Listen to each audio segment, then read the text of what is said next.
Hello and welcome to the final episode of our 8-parter on our Relic launch. This episode is going to be episode 9, 127 hours from the year 2010.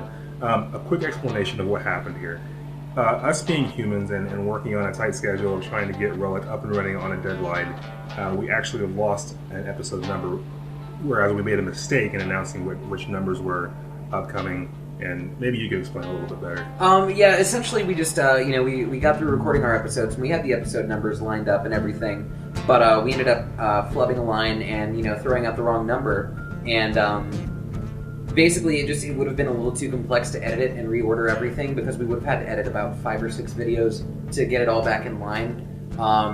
So this is episode 9. What's up? And then sometime later, you guys will see the lost episode 3. Maybe it'll make an appearance at some point. Yeah, someday down the line. Just be patient. Welcome to episode 9 of our 8-parter. 127 hours. Tony, your thoughts? I actually thought this movie was really good. The direction was outstanding. I feel like the direction was really the star of this movie. It really strongly conveyed that sense of loneliness and helplessness. It had a lot of really dramatic cuts to different things, cutting back to his past. There were scenes where you were seeing 3 different things happening at once. It was really, really well done. Really strong. I thought it was a great movie. The direction is by Danny Boyle, who also did Trainspotting, Slumdog Millionaire. Lots of very visually interesting movies. Right. So Danny does a really great job of taking a film, which is one of the hardest things in film to do, is take a guy by himself, essentially, Absolutely. and make it interesting for a full-length feature. And Danny does a really great job with it. He knocked it out of the park.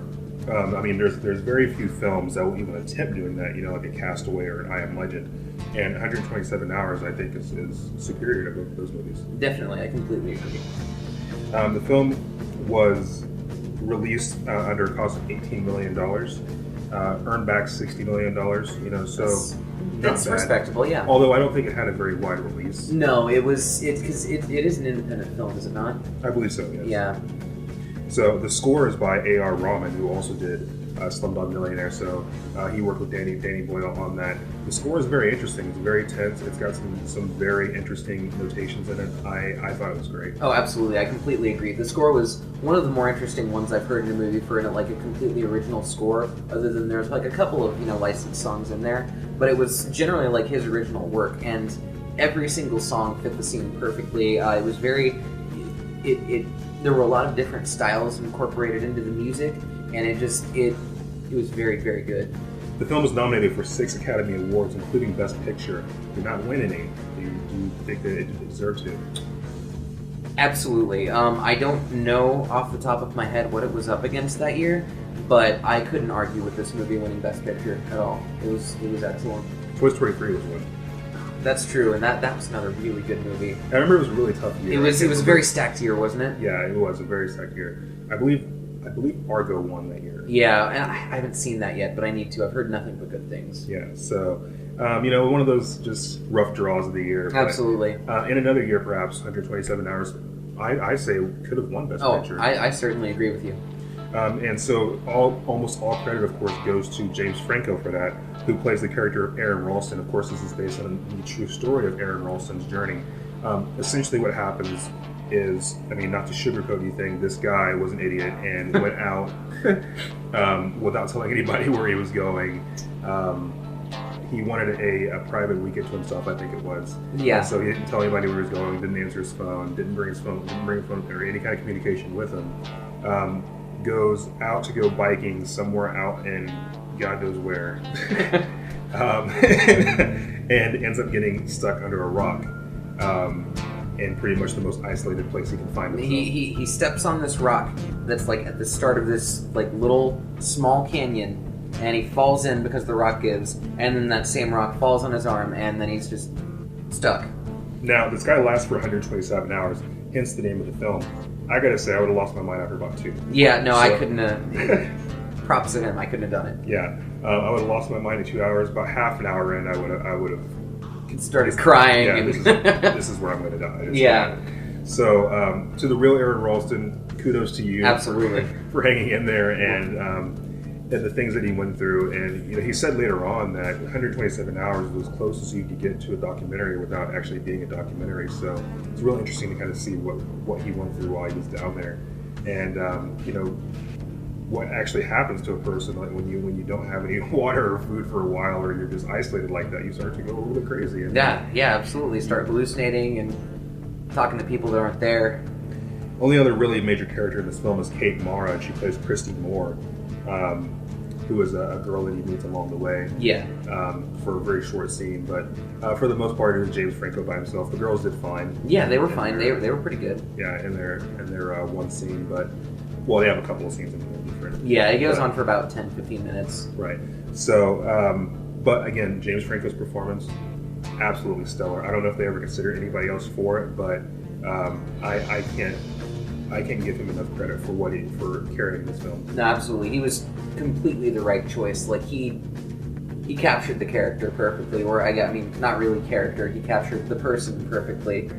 He did an excellent job. He showed a huge dynamic range of emotions, and he really showed that he has very good acting chops aside from just comedy in this movie. Or from Goblin. Yes. So he would later say that the shooting was physically hard on him, and that happens with sometimes with films like that. You're out in the heat, or you have these weird props or harnesses and things like that, and it can get physically challenging for some actors. So Certainly. again, it's hard for him to kind of hang in there and act through it. Sometimes maybe he's not acting, maybe he's really like, hey, get me the heck out of here.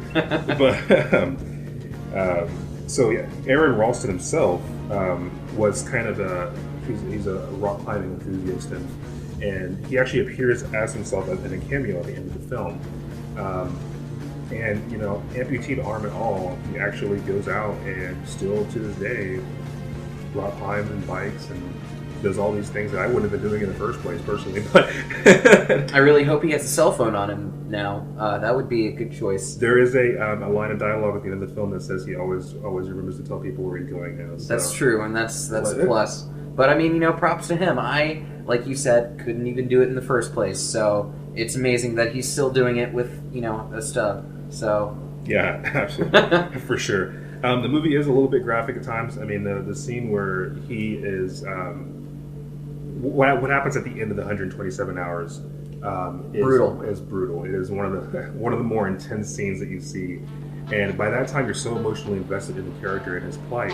You've been down here in this canyon with this guy for so long that they use some interesting sound effects for nerve cutting, for instance, that really just kind of plays with your psyche and really makes you. Because they're musical instruments that kind of attach to these things, and so they're incorporated into the soundtrack with little stings, and it's very interesting and very disturbing to watch. Very gripping. Yeah. So he throughout the entire film, Aaron Ralston and James Franco in the film, tried several times in several different ways to get this rock off of his arm, and it wouldn't have happened. The actual occurrence took 13 men, a winch, and a hydraulic jack to lift the boulder high enough to retrieve his arm from the canyon. So, despite his best efforts, he wasn't getting out of there without it. No. Maybe that sucks, but he made it through. It's one of those life miracles you can go by and say, hey, I survived this. Here's my life story in 127 hours. Absolutely. So, I mean, running through the plot, I give the plot a pretty high score. Again, it's based on a true story, but it's one of those true stories that's so good, and it's already a good story by itself, but it's just made better by the performance of the actor. What would you say your highest point was in this film? My highest point was direction. Acting was right behind it. I think they were just a couple of micro points off, because both of those were excellent. The score was right up there too. The plot was well executed. It was a little bit lower for me because it's based on a true story, and so that just in my eyes it docks it a little bit. But it was extremely well executed. There was no really bad point to this movie. It was all absolutely amazing. What was your final score on it? It was 8.5. 8.5. I give it an 8.75. So the movie did really well in a stacked year. James Franco really showed me what he was all about. I really, really respect him as an actor now. and I'm really curious to see what he does in the future. I mean, he did an amazing job with this. It's good to see him be able to do a role like this, and then you see him in something like Pineapple Express, and which is funny, but Yeah. but to know that he's a guy that can really bring you down into an emotional level like that. He's got more range than you would initially give him credit for, I think. So Tony gave it 8.5. I gave it an 8.75. They gave us an average relative score 8.6 for 127 hours. To everybody viewing, joining in our first 8 episodes for episode 9 of 127 hours. We thank you very much for joining us, and from here on out we're going to be having new episodes every Saturday. So make sure that you like us on Facebook, follow us on Twitter, keep up on the website because we're going to be changing the marquee with that week's movie every week. So we look forward to hearing what you guys have to say about these. We will go ahead and tell you that the random number generator for episode 10 has chosen Rain Man. So we will see you along with Mr. Hoffman and Mr. Cruz next Saturday with Rain Man. Thank you for joining us.